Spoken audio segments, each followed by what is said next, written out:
Bukas na po ng umaga inaasahan ang matinding hagupit ng bagyong Helen, partikular po sa Cagayan. Kaya po yung mga rescue unit doon ay naka-alerto na rin.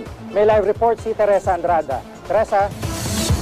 Jiggy, maghapon ng umuulan dito sa Tugigaraw, Cagayan ngayong araw. Ayon sa Provincial Disaster Risk Reduction and Management Office ng Cagayan, matapos isailalim na pag-asa sa Signal Number 2 ang probinsya, inakyat na rin nila sa Alert Level 2 ang monitoring nila. Ibig sabihin, activate na ang lahat ng rescue units at reposition na rin ang mga relief goods.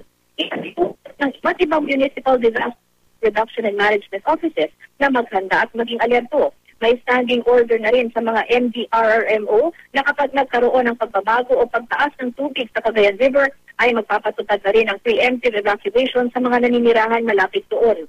Magiging critical raw ang susunod na 10 oras sa anumang pagbabago sa track ng bagyong Helen.